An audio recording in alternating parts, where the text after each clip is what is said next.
ओम शांति, प्रणाम, नमस्कार। अभी हम हैं सेजवानी के अंदर, इस पूरी प्रकृति की गोद के अंदर एक नेचर के बीच में जी रहे हैं। पिछले 9 दिन से यहाँ एक आवासीय शिविर चल रहा है जो परम श्रद्धेय परमानंद जी के सानिध्य के अंदर यहाँ पर हो रहा है। और हमारे बीच में एक ऐसे युवा है जो कि आपको लग रहा होगा कि अपना जीवन कुछ अलग तरीके से प्रकृति के साथ में जी रहे हैं, उसके काफ़ी प्रयोग ये कर रहे हैं और उसी यात्रा के अंदर ये यहाँ पर भी हैं। तो मैं पहले तो आप अपना खुद परिचय दें कि आप कहाँ से हैं, आपकी क्या उम्र है और क्या शिक्षा आपकी रही, कि आपका नाम है, करके बताएं मुझे। मेरा नाम स्वामी हरिदास चैतन्य मानव है और मैं उत्तर प्रदेश के प्रयागराज क्षेत्र से बिलोंग करता हूँ। मेरी शिक्षा दीक्षा बनारस में संस्कृत और हमारी भारतीय संस्कृति के हिसाब से ज़्यादा रही है।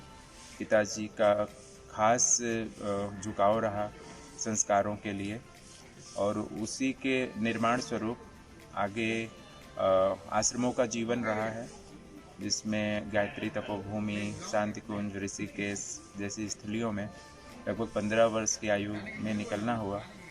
और उसके पश्चात अंदर की जो ऊर्जा थी उसको एक दिशा मिलती गई योग साधना से, ध्यान से और महापुरुषों के सानिध्य से।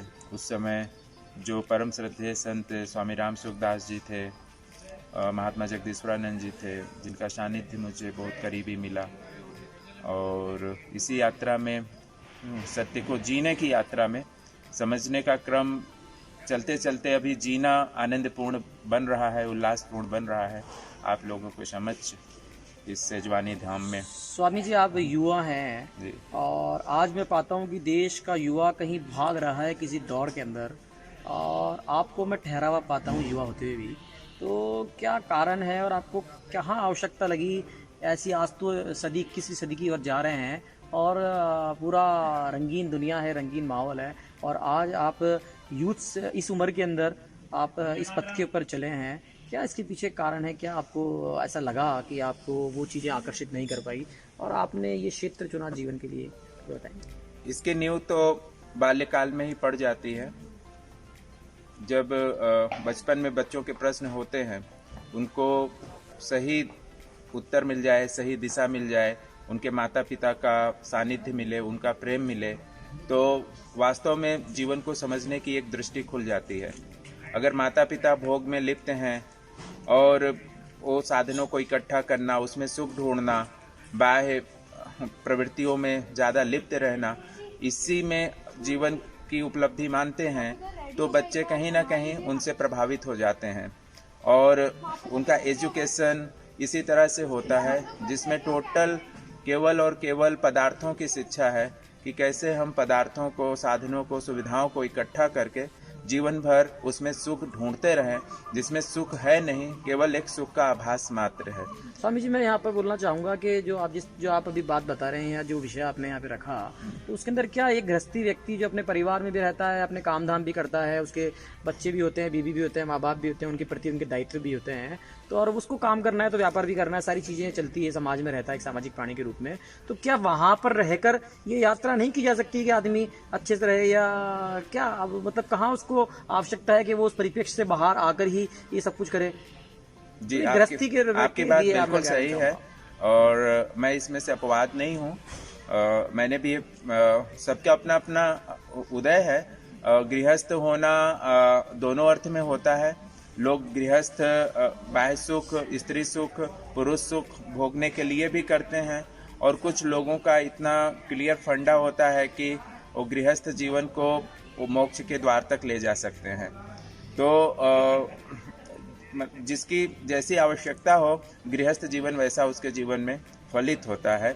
और कई बार ऐसा होता है कि कुछ कर्मों का लेन देन होता है गृहस्थ जीवन में, जिसके फलस्वरूप दोनों यात्रियों को, एक को मोक्ष की यात्रा करनी है, एक को संसार की यात्रा करनी है, तो सहजता से एक दूसरे से अलग भी हो जाते हैं कि जितना समय एक दूसरे के साथ भाव था, मित्रवत रह के और एक दूसरे को मुक्त करके, क्योंकि इसमें स्वामी जी यहाँ थोड़ा सा मैं क्षमा चाहूँगा, आपको रोक रहा हूँ मुझे लगता है कि अभी मोक्ष तो एक बहुत बड़ी चीज़ है। हमने सबने भी माना है कि मोक्ष तो कोई बिरले लोगों को मिला करता है। हम तो एक बार धरातल पे खड़े हैं, तो हम धरातल से बात करना ज़्यादा अच्छा लगेगा। हम चाहते हैं कि आप यूथ हैं और युवाओं को आप क्या कहना चाहते हैं, तो आप ये बताएं कि जो आपने ब्रह्मचर्य का मार्ग चुना, तो इसको आप किस रूप में देखते हैं और क्या क्या जरूरत क्या है आप ब्रह्मचर्य पे चलने की, इसके क्या पावर्स हैं, क्या कंटेंट है जो आपने अपने अनुभव के आधार के ऊपर फील करे हैं, वो आप साझा करें तो शायद युवाओं को कुछ समझ में आ पाए कि ये पथ के अंदर क्या है, क्यों युवा क्यों जाए इसके ऊपर, आप ये मुझे बताएं।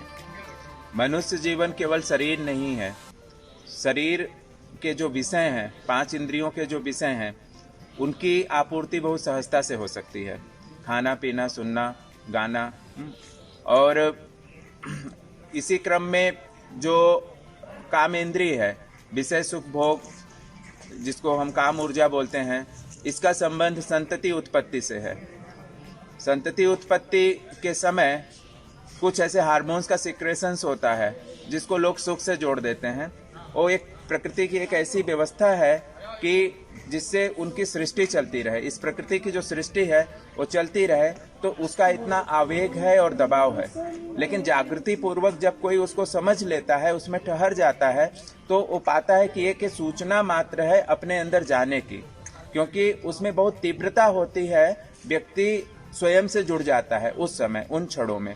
तो जब इस विज्ञान को इसको समझता है और इसके निष्कर्ष को ग्रहण करता है कि ये तो केवल एक सूचना मात्र है, जो वास्तविक सुख, वास्तविक आनंद है, ये हमारा ही है। और अगर हम ये माने कि इस क्रिया में सुख है, तो हम जीवन भर इस क्रिया में, क्योंकि कोई भी जब हम क्रिया करते हैं तो उसमें हम अपनी एनर्जी को, अपनी ऊर्जा को बाहर फेंकते हैं। साइंस के द्वारा भी ये सिद्ध हो गया है। और सबसे ज्यादा ऊर्जा काम ऊर्जा में आप गंवाते हो। तो वो ऊर्जा है, वो दूसरे रचनात्मक कामों में भी लग सकती है।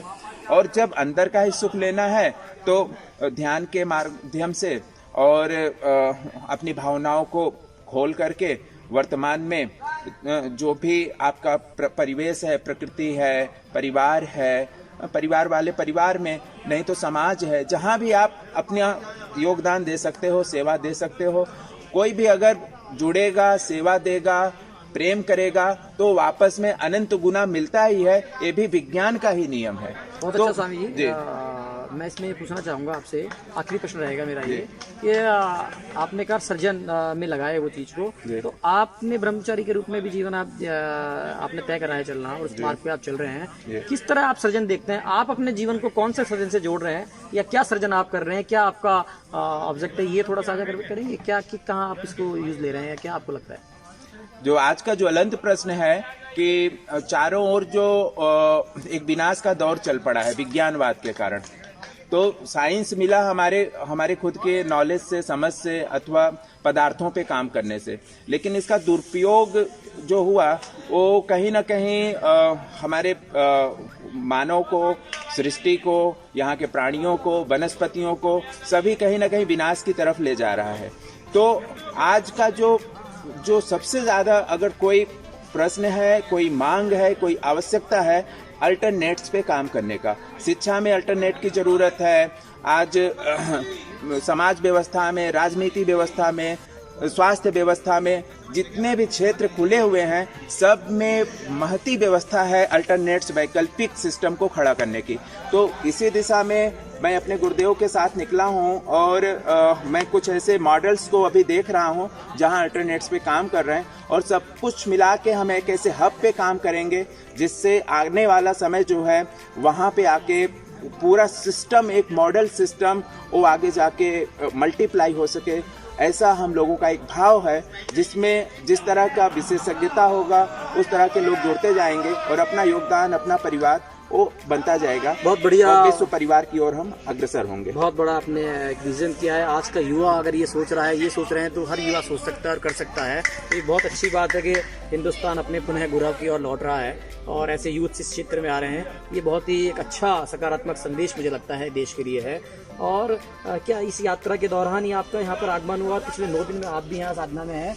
ये श्रद्धेय ब्रह्माजी जी यहाँ पर जो ये प्रकल्प चल रहा है, इससे जो आपने रचनात्मकता की बात करी, सृजन की बात करी, उसके अंदर कहीं ना कहीं आपको लगता है कि यहाँ भी अल्टरनेट्स को ढूंढने पे काम हुआ है और ये एक दिशा में काम कर रहे हैं? जी, यहाँ पे जो विशेष रूप से जो काम हुआ कि हम देख रहे हैं कि इतने सारे लोग जो पीड़ित थे, स्वास्थ्य की पीड़ा थी, मन की पीड़ा थी, परिवार की पीड़ा थी, तो उनको एक दिशा मिल रही है और समाधानात्मक कदम की ओर अग्रसर हैं, और इसकी हमें बहुत खुशी है।